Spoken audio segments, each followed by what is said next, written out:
This is Institute of Management Consultants, Tanzania. This is leadership training course leading to certification in leadership program under the Institute of Management Consultants. I would like to welcome you all this afternoon as we go through our coverage, as we explore through the subject, we call it leadership. Now, as you remember, last time we had a lot of introductions, trying to explore about the understanding to the most high glimpse of the principles and the concept behind the leadership. Now, today, I would like to recap what we covered in a previous session, and then we should continue with this afternoon session. You remember we put a quote saying that one of the supreme qualities of a leader is what we call unquestionable integrity.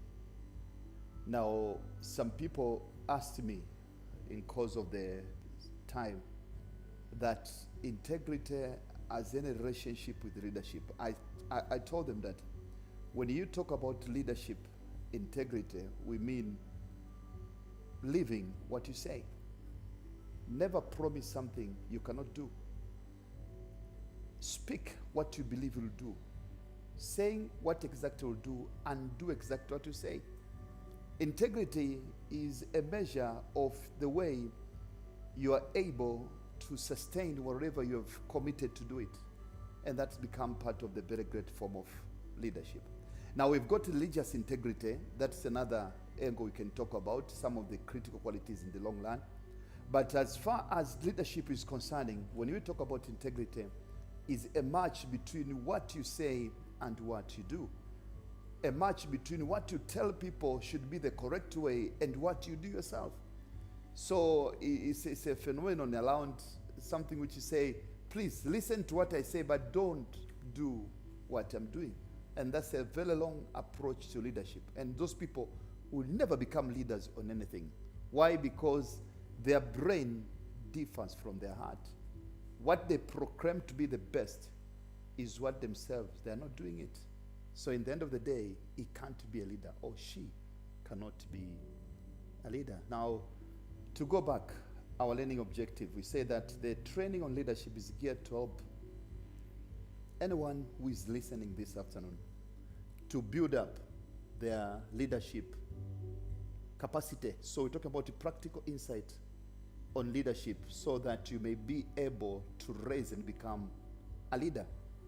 It provides specific tools and tips that one will be able to take back to practical environment, which can be work, can be church, can be business, and applied in the moment one is taking the course. So immediately as you are listening, you could be able to understand. I cajole people and say, even at your home, if you're a father, your mother, you are a leader in the family, but the qualities you need to exhibit, they should prove you to be a leader.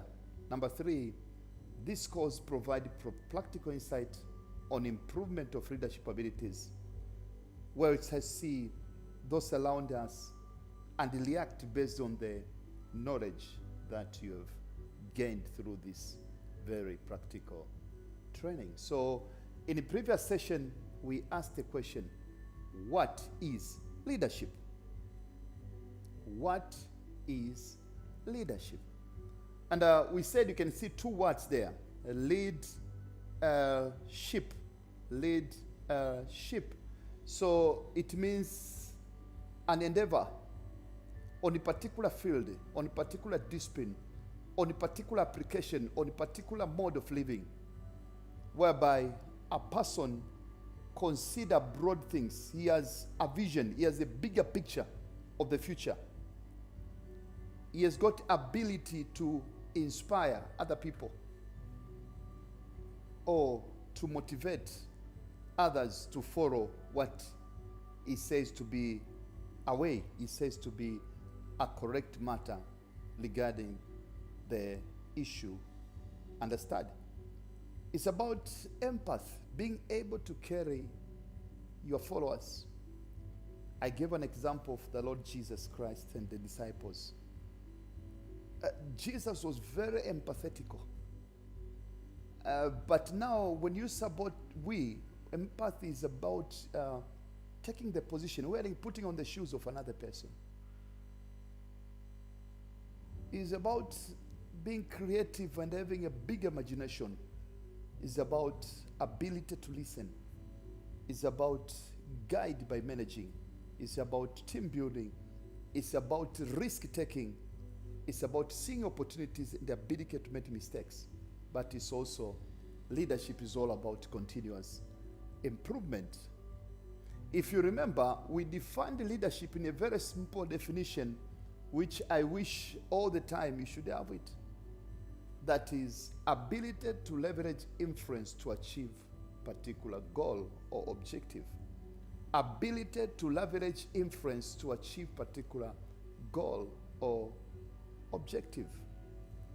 And I say that people think that leadership is about power. No.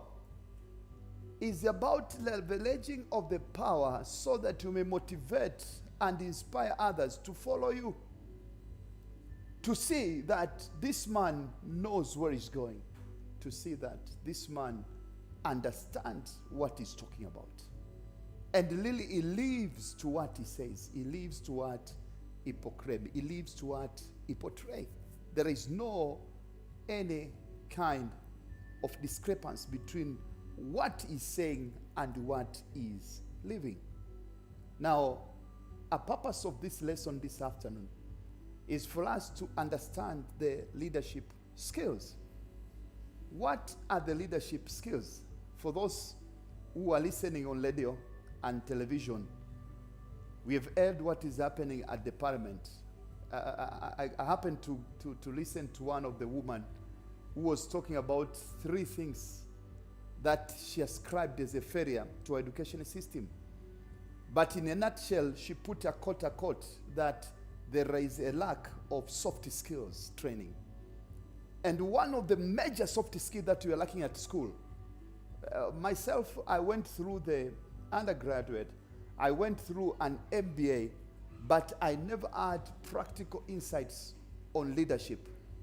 So it's through the adoption and trying to learn further, through the leading and through better understanding of whatever I'm doing, it made me to read and to put into heart and apply the subject matter, and I was able to deliver a level of the understanding that might be forthcoming. And that is the most important as part of this training. So that's one thing which is lacking. We are leading at school. I was taught about leadership, but it was purpose of answering examination question.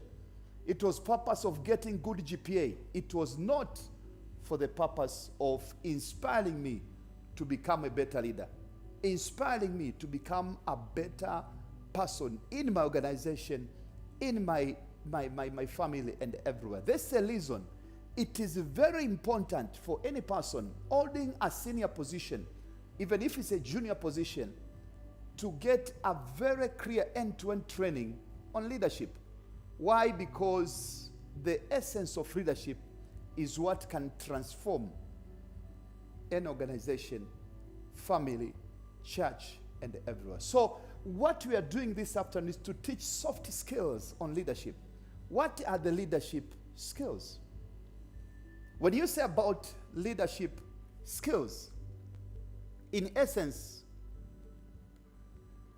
when you say about leadership skills, in essence, we mean tools, we mean behaviors, we mean capabilities that you need in order to become successful at motivating and directing others. So we are talking about tools. We are talking about embedding in you or culminating in you some behaviors, capabilities. As you just continue to get this training, you will find certain capabilities which are inside you. They're just coming up because now It's about principles that you need to apply to make a difference. So when you talk about leadership skill, we mean tools, behaviors, and capabilities that you want to impact on you, so that you may be able to motivate and direct others at a family level, at organization level, and at the church level, or whatsoever you become a leader at. Now, you need to be careful. I've met a lot of leaders. I've been trying to, sometimes it happened to be a mentor on leadership of some of the very senior guys. And you find that they think that they can use their school knowledge, maybe he's a professor, maybe he's a doctor, can apply the school knowledge and lead the people. Brothers, I need to be honest with you. The nature of education system we have is not embroiled to create better relationship with other people.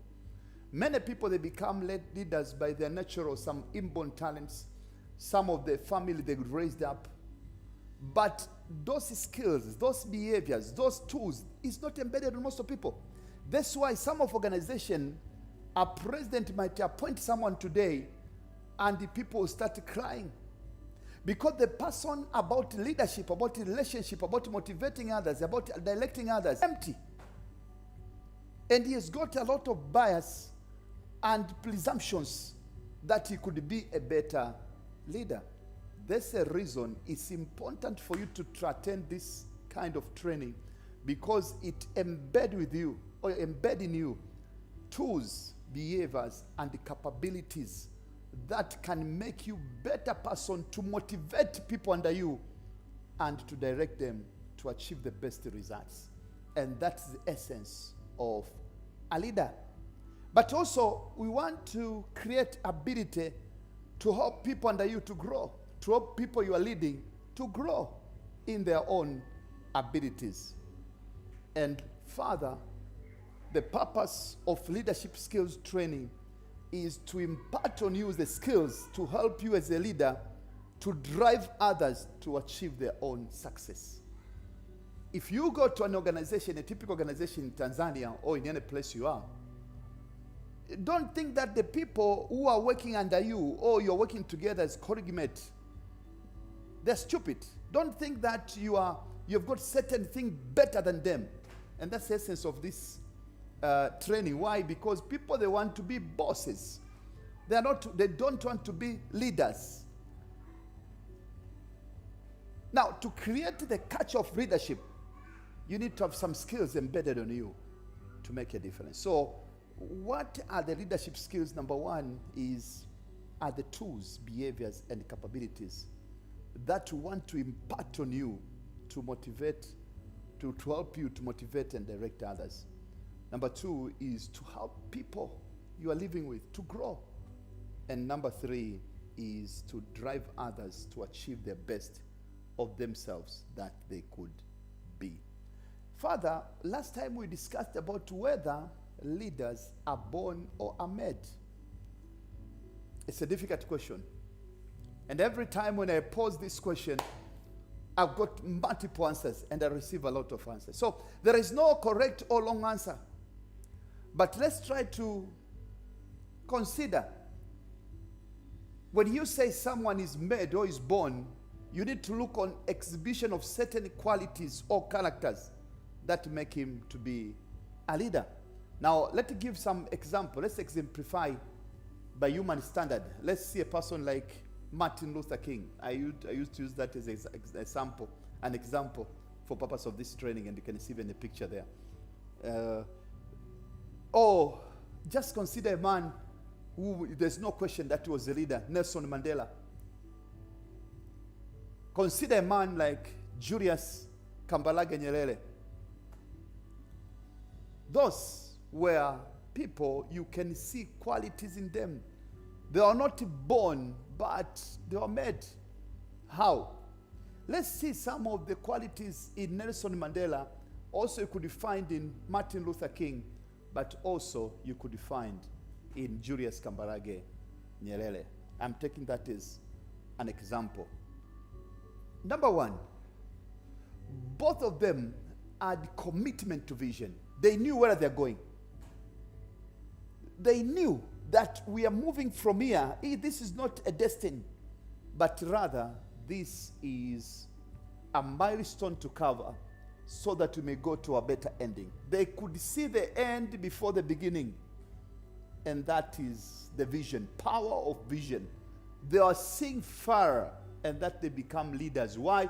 Because while others are fumbling around trying to see the way for themselves, they had already the imagination and the vision and the picture of the tomorrow. Martin Luther King, we heard even when he was presenting the speech about the future of America. He saw it. And that inspired the followers to see that there is a better tomorrow. He never wanted to use force. He never wanted to use reprisals. He never wanted to use anything else. But he was using typically a sense of trying to see how can he achieve the best from what he was seeing. But also, we look on Nelson Mandela the same. They had vision. Number two, they knew who they are. So, you want to be a leader, have the vision. Be a visionary person. See some years to come instead of today. Number two, understand who you are and therefore commit to your role. You need to know what is your role, what you're supposed to do. To be honest, time is moving on. And time is a fixed tool, is a fixed element.